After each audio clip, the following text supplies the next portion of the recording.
Your Highness, Excellencies, ladies and gentlemen,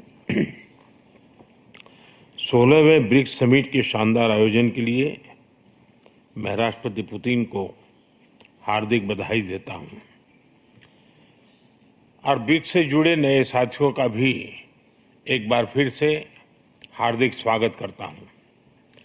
नए स्वरूप में ब्रिक्स विश्व की 40% मानवता और लगभग 30% अर्थव्यवस्था का प्रतिनिधित्व करता है। पिछले लगभग 2 दशकों में ब्रिक्स ने अनेक उपलब्धियां हासिल की हैं। मुझे विश्वास है कि आने वाले समय में यह संगठन वैश्विक चुनौतियों का सामना करने के लिए और अधिक प्रभावी माध्यम बनकर के उभरेगा। फ्रेंड्स, मैं न्यू डेवलपमेंट बैंक के अध्यक्ष हर एक्सेलेंसी दिल्मा रूसेफ का अभिनंदन करता हूं।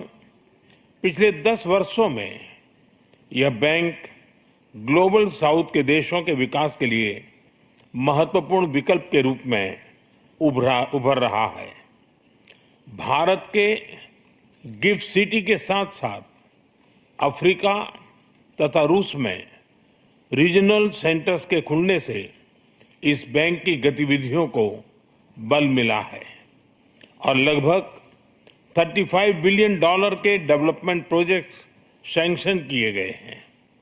एनडीबी को डिमांड ड्रिवन सिद्धांत पर काम करते रहना चाहिए और बैंक का विस्तार करते हुए long term financial sustainability, healthy credit rating और मार्केट एक्सेस सुनिश्चित करने पर प्राथमिकता रहनी चाहिए।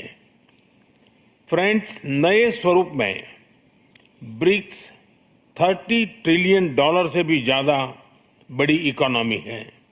हमारे आर्थिक सहयोग को बढ़ाने में ब्रिक्स बिजनेस काउंसिल और ब्रिक्स विमेन बिजनेस अलायंस की विशेष भूमिका रही है। इस वर्ष ब्रिक्स के अंदर WTO reforms, trade facilitation in agriculture, resilient supply chains, e-commerce और स्पेशल इकोनॉमिक जोन को लेकर जो सहमति बनी है उससे हमारे आर्थिक सहयोग को बल मिलेगा। इन सब पहलों के बीच हमें स्मॉल और मीडियम स्केल इंडस्ट्री के हितों पर भी फोकस करना चाहिए। मुझे खुशी है कि 2021 में भारत की अध्यक्षता के दौरान प्रस्तावित ब्रिक्स स्टार्टअप फोरम इस वर्ष लॉन्च किया जाएगा। भारत द्वारा दिया गया रेलवे रिसर्च नेटवर्क का इनिशिएटिव भी ब्रिक्स देशों के बीच लॉजिस्टिक्स और सप्लाई चेन कनेक्टिविटी बढ़ाने में अहम भूमिका निभा रहा है। इस साल ब्रिक्स देशों में यूनिडो के साथ मिलकर इंडस्ट्री 4.0 के लिए स्किल्ड वर्कफोर्स तैयार करने पर बनी सहमति बहुत ही महत्वपूर्ण है।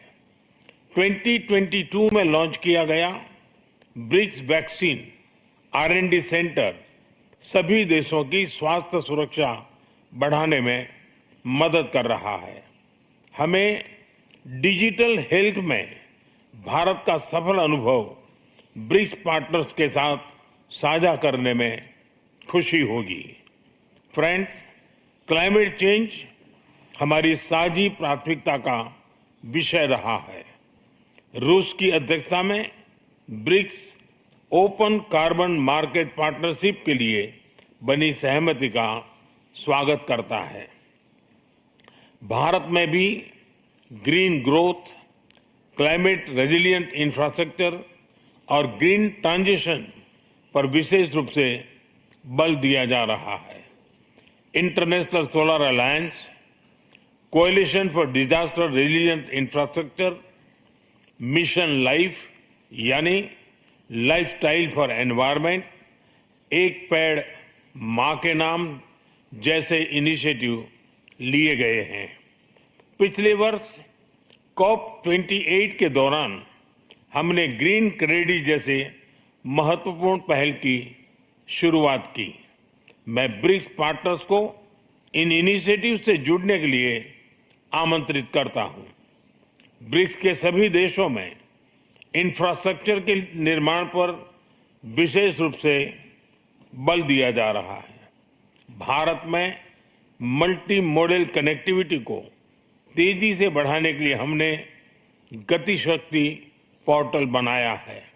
इससे इंफ्रास्ट्रक्चर विकास के लिए इंटीग्रेटेड प्लानिंग और इम्प्लीमेंटेशन में मदद मिली है और लॉजिस्टिक कॉस्ट कम हुई है। हमारे अनुभव आप सभी के साथ साझा करने में हमें खुशी होगी। फ्रेंड्स, ब्रिक्स देशों के बीच फाइनेंशियल इंटीग्रेशन बढ़ाने के लिए प्रयासों का हम स्वागत करते हैं।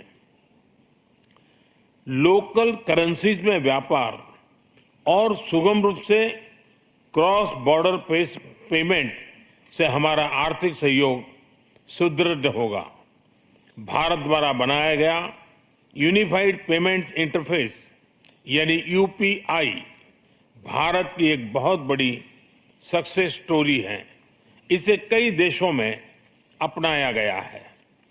पिछले वर्ष हिज हाइनेस शेख मोहम्मद के साथ मिलकर हमने इसे यूएई में भी लॉन्च किया। अन्य ब्रिक्स देशों के साथ भी इसमें सहयोग किया जा सकता है। फ्रेंड्स, भारत ब्रिक्स के अंतर्गत सहयोग बढ़ाने के लिए पूरी तरह से प्रतिबद्ध है। हमारी विविधता और मल्टीपोलरिटी में हमारा दृढ़ विश्वास हमारी ताकत है। हमारी यही ताकत और मानवता में साझा विश्वास हमारी भावी पीढ़ी के समृद्ध और सशक्त भविष्य को सार्थक रूप देने में सहयोग होगा। आज की बहुत ही महत्वपूर्ण एवं उपयोगी चर्चाओं के लिए मैं सभी का आभार व्यक्त करता हूं। ब्रिक्स के अगले अध्यक्ष के रूप में मैं राष्ट्रपति लूला को हार्दिक शुभकामनाएं देता हूं। भारत आपकी ब्रिक्स अध्यक्षता की सफलता के लिए अपना पूरा सहयोग देगा। एक बार फिर राष्ट्रपति पुतिन और सभी लीडर्स का बहुत बहुत धन्यवाद।